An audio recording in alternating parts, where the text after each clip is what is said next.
Hi, Karl Frisch. Hi.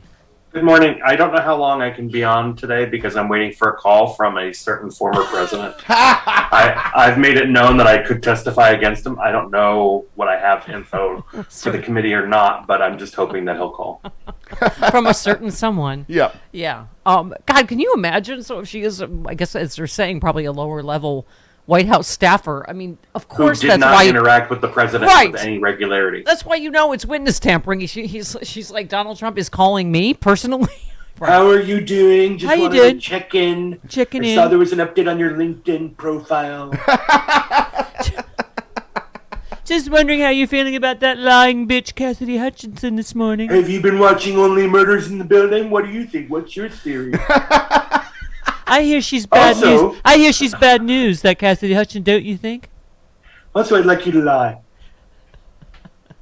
Also, David Cassidy was bad news. They all are, don't you think?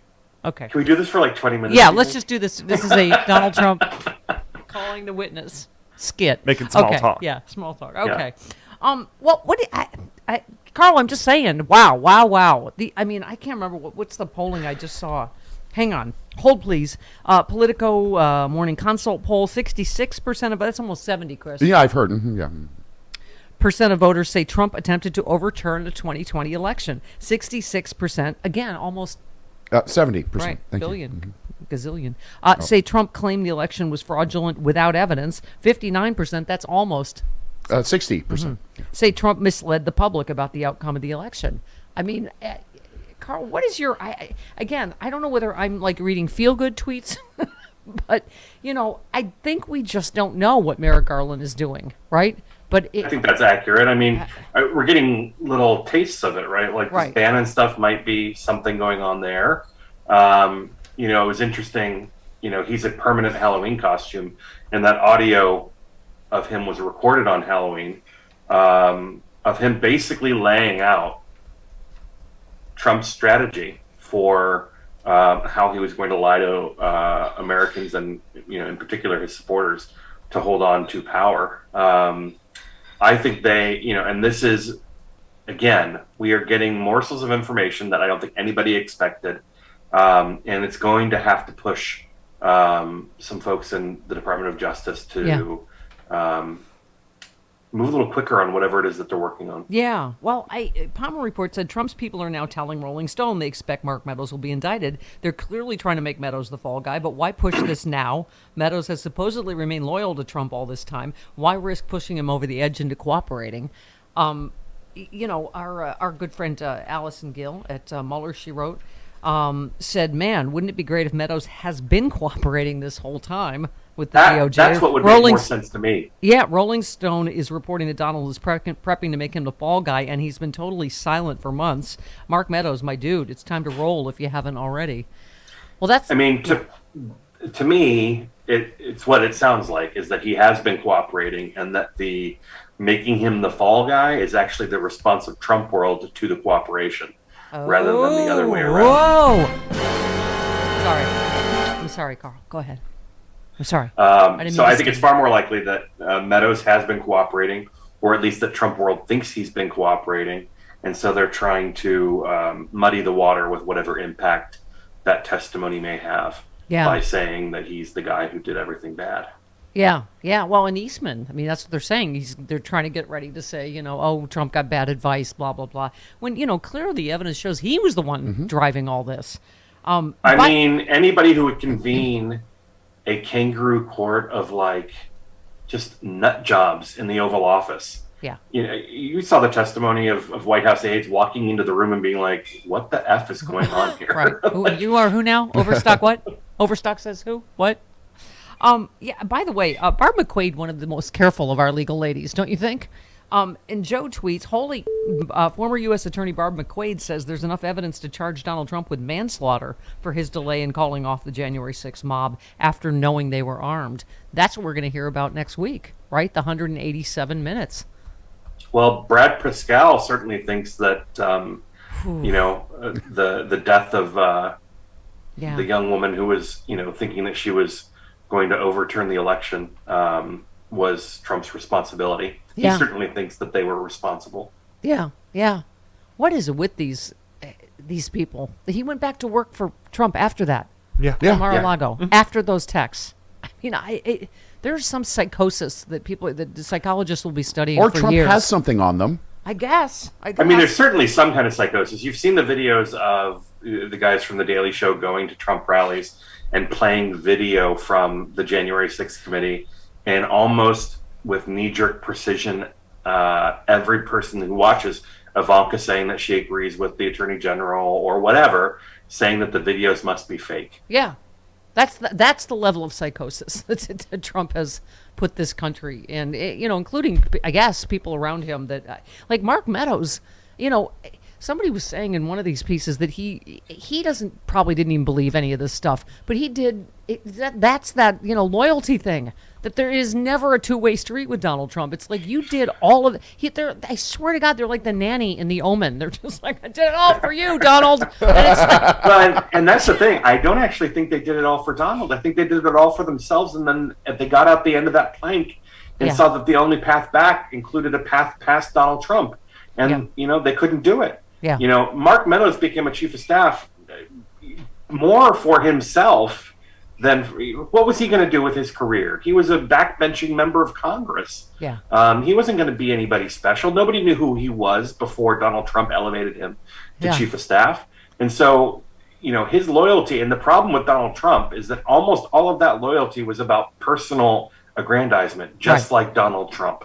Right. Everything about Donald Trump is about Donald Trump, and everything about these people has been about themselves. Yeah. And that's why they have nobody to blame but themselves, because they could have done the right thing all along. Yeah. And they certainly were not heroes for, not engaging in an insurrection. Let's talk about politics, because, we just played the president. Good for him pushing back on a reporter saying, Democrats don't want you to run. And they skipped the part of the poll where 92% of Democrats say they'll vote for him if he's the candidate. It's like, right. And I'm not sure, Carl, as a former political strategist, where did this come from? Is it just his age, or that he had said the thing that I'm a bridge to the next generation? I mean, I don't think he specifically said, I'm not going to run for a second term. I think, and I just think he's earned that. He has had one of the provably most spectacularly successful presidencies ever. That's what makes this insane. Amy Siskin said Biden's approval is starting to rise in multiple polls, despite the media's both sidism attempts to discredit him. And here's one I loved. Eric said, in my lifetime, we have never given Democrats long enough to keep momentum going. We get big things done, and then we get punished. Let's not fall for it this time. Let's keep the ball rolling. Talk to us about your thoughts going into the midterms. Well, I mean, going into the midterms, I think, I've been talking to some pollsters, and they're telling me that, especially in House races, they're beginning to see, in suburban America, some turning by women towards Democratic candidates based on Roe in the Supreme Court. So that's encouraging. You're also seeing good numbers out of a lot of Democratic Senate candidates across the country. Yeah. So that's encouraging. I mean, what would it say if we lost the House by 1 or 2 votes or 3 votes, but picked up 3 or 4 senators? So I think it's going to be a very interesting election night. I think people are wrong to sell Joe Biden short. Joe Biden, people always ask, what is the, his middle name is Perseverance. I mean, this is a guy who does not give up. Right. And so, I think when you ask why Democrats might be wanting something else, we always want something else. Yeah. We're never content for too long. And that's what makes us Democrats, and of course right? we should be, of course we should be looking at the next generation. We're aware of Joe Biden's age, but I just think he's earned the right to make that decision for himself. And I think if we send him more people to work with in Congress, the legislative priorities that have kind of languished, that people are angry about not seeing progress on because we don't have enough senators to actually get something through. Yeah. I think we will make progress on those things in a way that would make people very, very happy. Yeah.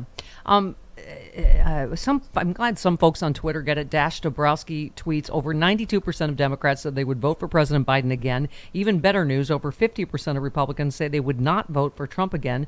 This means Biden has retained 42% more of his voters than Trump, and Biden beat Trump by over 7 million votes. I mean... Yeah, but Trump is making a lot of calls. I mean, right. Between now and 2024, he could call, 35 million people. Doesn't this vote yesterday sum up everything you need to know about today's Republican Party? House of Representatives passed a bill that would establish an active shooter alert system, as 168 Republicans voted against it. The legislation aims to empower the federal government to assist state and local law enforcement agencies to create alert systems when there are active shooters. Republicans opposed the measure, wait for it, calling an example of overreach by the federal government. The party that now wants to tell a woman what she can do with her body, you who you can love or marry, stop me if which books you can read. Really? They're still going to say they're the party of small government?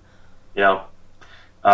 It's ridiculous. And it shows that, why do we need more Democrats? Because common sense things like this, right? Yeah. If you don't think the gun violence prevention legislation that was signed into law earlier this summer, goes far enough, and then you see examples like this, that tells you all you need to know about why you need to dispatch Republicans from Congress and elect other people. Yeah.